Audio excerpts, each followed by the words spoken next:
भारतीय इतिहास के प्रमुख युद्ध। साथियों, आज की इस क्लास में शुरू से अंत तक इतिहास में हुए सभी युद्ध का वर्णन करेंगे। सभी युद्ध के बारे में आपको कंप्लीट जानकारी देंगे कि युद्ध कब लड़ा गया, किन के बीच लड़ा गया और उस युद्ध में विजेता कौन रहे। तो ये टॉपिक आपका बहुत ही इंपॉर्टेंट है। चाहे आप किसी भी एग्जाम्स की तैयारी कर रहे हो, इस टॉपिक से क्वेश्चंस आपको तो पूछे ही जाते हैं। ये आप लिख के ले लो कि 100% इस वीडियो से क्वेश्चंस आपको आपके पेपर में देखने को मिलेंगे ही मिलेंगे। तो ये क्लास आज आपको कंप्लीट देख लेना है। बहुत ही कम समय में मैं आपको ये पूरा टॉपिक कंप्लीट करा दूंगा, जिसमें इतिहास के सभी प्रमुख युद्धों के बारे में कंप्लीट जानकारी आपको आज इस क्लास में मिल जाएगी। नमस्कार साथियों, मेरा नाम है सुभाष राज और स्वागत है आप सभी साथियों का एक्समार्ट स्टडी 2.0 यूट्यूब चैनल पर। तो चलिए फिर शुरू करते हैं, देखते हैं क्वेश्चंस। और पहला क्वेश्चन है, कलिंग का युद्ध कब लड़ा गया। देखिए, कलिंग का जो युद्ध है ये कब लड़ा गया था, तो करेक्ट है ऑप्शन नंबर बी 261 ईसा पूर्व में। यानी राइट आंसर है ऑप्शन नंबर बी 261 ईसा पूर्व में कलिंग का युद्ध लड़ा गया था। पहली बात आपको यहाँ ये याद रखना है। दूसरी बात ये कि ये युद्ध किसके किसके बीच लड़ा गया था। अगर आपसे पेपर में पूछे कलिंग का युद्ध किनके किनके बीच लड़ा गया था, तो याद रखिए मौर्य सम्राट अशोक और कलिंग के राजा अनंत पद्मनाभन जी के बीच में। कब, तो 261 ईसा पूर्व में। और इस युद्ध में अशोक ने कलिंग के राजा जो थे अनंत पद्मनाभन, इनको हरा दिया था। यानी विजेता रहे थे अशोक, याद रखिएगा। नेक्स्ट है, हाइडे स्पेज का युद्ध या हाइडे स्पीज का युद्ध कब लड़ा गया था। देखिए, ये जो हाइडे स्पीज का युद्ध है इसको साथियों झेलम का युद्ध भी बोला जाता है। झेलम का युद्ध के नाम से भी इस युद्ध को जाना जाता है इतिहास में। और ये युद्ध कब लड़ा गया था, तो 326 ईसा पूर्व में। करेक्ट है ऑप्शन नंबर सी 326 ईसा पूर्व। इस क्वेश्चन से एक क्वेश्चन आपसे ये पूछा जाता है कि हाइडे स्पेज या बित्सता या झेलम का युद्ध भी इसको बोला जाता है। झेलम का युद्ध, बित्सता का युद्ध या तो हाइडे स्पेज का युद्ध। तो ये युद्ध जो है किनके बीच हुआ था, तो सिकंदर महान और पोरस के बीच में हुआ था। और याद रखना, इसको झेलम के युद्ध के रूप में भी जाना जाता है और बित्सता के युद्ध के रूप में भी जाना जाता है। ठीक है, ये जो युद्ध है ये झेलम के नदी के किनारे पर हुआ था, इसीलिए इसको झेलम के युद्ध के नाम से जाना जाता है। अगला क्वेश्चन है, मोहम्मद बिन कासिम ने सिंध पर कब आक्रमण किया था। तो मोहम्मद बिन कासिम ने सिंध पर कब आक्रमण किया था, तो याद रखिएगा 712 ईस्वी में। और साथियों, भारत पर आक्रमण करने वाले पहले मुस्लिम शासक भी थे मोहम्मद बिन कासिम, ये भी आपको याद रखना है। तो 712 ईस्वी इस क्वेश्चन के लिए करेक्ट आंसर हो जाएगा। बहुत ज़्यादा ये क्वेश्चन आपसे पेपर में पूछा जाता है, ध्यान से देखिएगा कि तराइन का प्रथम युद्ध कब हुआ था। तो देखिए, तराइन का जो प्रथम युद्ध है ये 1191 ईस्वी में लड़ा गया था। आइए इसके बारे में बता दें। तो देखिए, तराइन का जो प्रथम युद्ध है ये 1191 ईस्वी में मोहम्मद गौरी तथा पृथ्वीराज चौहान के बीच में हुआ था, जिसमें पृथ्वीराज चौहान विजय हुए थे। तराइन का जो पहला युद्ध था इसमें पृथ्वीराज चौहान ने मोहम्मद गौरी को हरा दिया था, याद रखना। चलिए आगे देखिए, तराइन का द्वितीय युद्ध किसके बीच लड़ा गया था। तो साथियों, तराइन का द्वितीय युद्ध कब हुआ था, तो भाई 1192 में।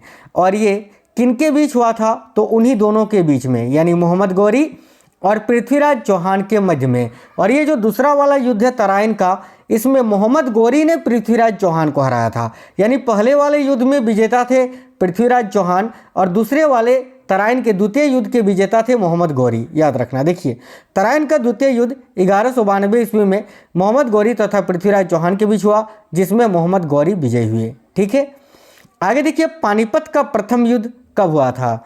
तो भाई पानीपत का प्रथम युद्ध हुआ था साथियों 21 अप्रैल 1526 में। मैंने यहाँ डेट के साथ लिखा है क्योंकि कई बार डेट पूछा जाता है इस क्वेश्चन का। तो 21 अप्रैल 1526 में पानीपत का प्रथम युद्ध हुआ बाबर और इब्राहिम लोदी के बीच में, जिस युद्ध में बाबर ने इब्राहिम लोदी को हरा दिया था और मुगल वंश की स्थापना की थी। यानी इस युद्ध में कौन जीते थे, तो भाई बाबर जीते थे।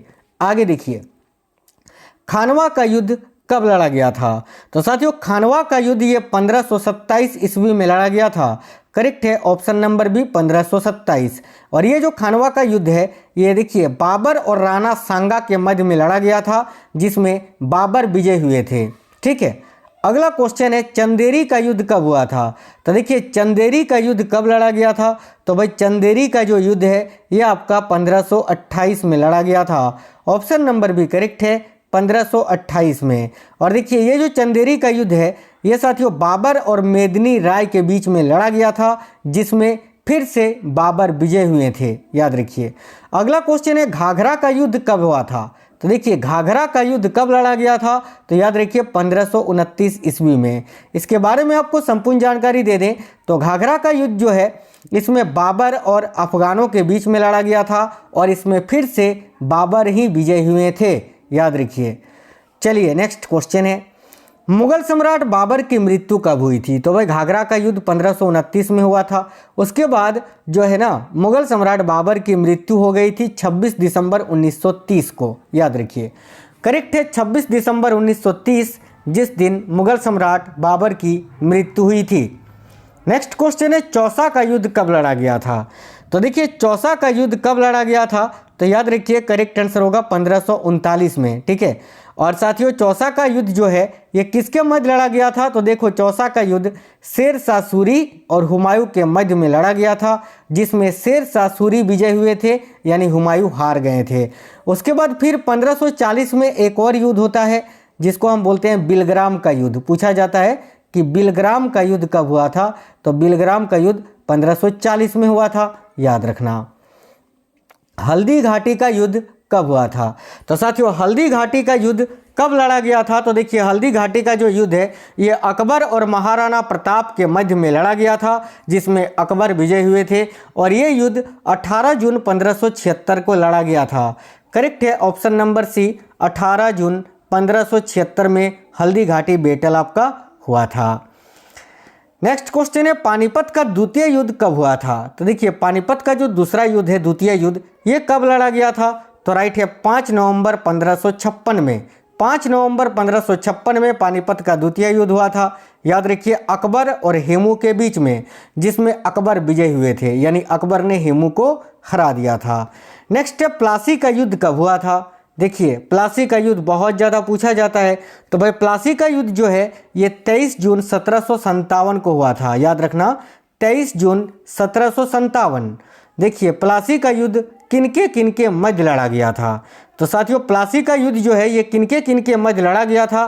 तो सिराजुद्दौला और अंग्रेजों के मध्य में, राइट है ऑप्शन नंबर डी। आगे देखिए पानीपत का तीसरा युद्ध कब हुआ था। तो साथियों पानीपत का जो तीसरा युद्ध है ये हुआ था 14 जनवरी 1761 में, याद रखिए 14 जनवरी 1761 में। देखिए पानीपत का तीसरा युद्ध 14 जनवरी 1761 ईस्वी को अहमद शाह अब्दाली और मराठों के मध्य में हुआ था, जिसमें अहमद शाह अब्दाली विजय हुए थे यानी मराठा इसमें हार गए थे। अगला बक्सर का युद्ध कब हुआ था। बहुत ज़्यादा पूछा जाता है साथियों, ध्यान से देखिएगा। बक्सर का युद्ध कब हुआ था। तो 22 अक्टूबर 1764 में बक्सर का युद्ध हुआ था, राइट है ऑप्शन नंबर ए। चलिए आगे देखिए भारत का प्रथम स्वतंत्रता संग्राम का विद्रोह कब हुआ था। तो भारत का प्रथम स्वतंत्रता संग्राम का विद्रोह हुआ था 1857 में, जो कि 10 मई से शुरू हुआ था। 10 मई 1857 से इसकी शुरुआत हुई थी। कहाँ से। तो मेरठ से, ठीक है, याद रखना। आगे देखिएगा एक दो आंदोलन भी मैंने यहाँ ले लिया है जो कि बहुत ज़्यादा पूछा जाता है, जैसे कि गांधी जी का चंपारण सत्याग्रह कब प्रारंभ किया गया था। तो राइट है ऑप्शन नंबर ए 1917 में। अगला है असहयोग तथा खिलाफत आंदोलन कब प्रारंभ किया गया था। तो राइट है ऑप्शन नंबर बी 1920 में, साथियों याद रखना है ना। सविनय अवज्ञा आंदोलन कब आरंभ किया गया था। तो देखिए सविनय अवज्ञा आंदोलन की बात करें तो ये कब शुरू हुआ था। तो राइट है 1930 में, ऑप्शन नंबर बी करेक्ट है। अगला क्वेश्चन है चीन ने भारत पर कब आक्रमण किया था। बहुत ही अच्छा क्वेश्चन है, बिल्कुल सुपर फास्ट क्लास करवा रहे हैं, ठीक है, बिल्कुल 10 मिनट्स हो। आगे देखिए चीन ने भारत पर कब आक्रमण किया था। तो याद रखिए चीन ने भारत पर आक्रमण किया था साथियों 1962 में, 1962 में, याद रखिएगा। करेक्ट है ऑप्शन नंबर डी, आपको यहाँ याद रखना है, ठीक है। आगे देखिए भारत पाकिस्तान के मध्य युद्ध कब हुआ था। तो भारत और पाकिस्तान के मध्य में जो युद्ध हुआ था वो कब हुआ था। तो भाई याद रखिए 1965 में, राइट है साथियों ऑप्शन नंबर डी 1965, जब भारत और पाकिस्तान के मध्य में युद्ध हुआ था। अगला क्वेश्चन है कारगिल का युद्ध कब लड़ा गया था। तो ये कारगिल का युद्ध भी भारत पाकिस्तान के मध्य हुआ था। और कब हुआ था? तो 1999 ईस्वी में। ठीक है, याद रखिए 1999 में कारगिल का युद्ध हुआ था, जिसमें भारत विजय हुआ था, पाकिस्तान हार गया था। और 1965 वाला में भी भारत ने पाकिस्तान को ही हराया था। अगला क्वेश्चन है, धर्मत का युद्ध निम्न में से किनके मध्य लड़ा गया था? और धर्मत का युद्ध जो है ये 1658 में लड़ा गया था। और ये किनके मध्य लड़ा गया था? तो याद रखिए करेक्ट है, औरंगजेब और दारा सिकों के बीच में। ये दोनों आपस में भाई थे साथियों। औरंगजेब और दारा सिको दोनों ही मुगल शासक शाहजहां के पुत्र थे। और इस युद्ध में औरंगजेब ने दारा सिको को हरा दिया था, याद रखना। आगे देखिए, चंदावर का युद्ध 1194 ईस्वी में किसके मध्य हुआ था? यह भी क्वेश्चन बहुत ज़्यादा पूछा जाता है। तो देखिए चंदावर का जो युद्ध है ये कब लड़ा गया था? तो 1194 में लड़ा गया था। पहला क्वेश्चन तो आपका ये होता है, ये किसके मध्य लड़ा गया था? तो भाई ये जो है ना किसके मध्य? तो मोहम्मद गौरी और जयचंद के मध्य लड़ा गया था। और तीसरा पॉइंट है कि चंदावर के युद्ध में कौन विजय हुए थे? तो मोहम्मद गौरी विजय हुए थे, याद रखिएगा। ठीक है साथियों, हर एक क्वेश्चन में मैंने तीन क्वेश्चन आपको कवर कराया है, यानी एक क्वेश्चन में 3 क्वेश्चन आप पढ़े हैं हर एक क्वेश्चन में। अगला क्वेश्चन है, बांडीवास का युद्ध किनके मध्य हुआ था? तो देखिए बांडीवास का जो युद्ध है ये 1760 में हुआ था। पहला पॉइंट आपको ये याद रखना है, ये किसके मध्य हुआ था? तो अंग्रेजों और फ्रांसीसियों के बीच में, जिसमें अंग्रेज विजय हुए थे।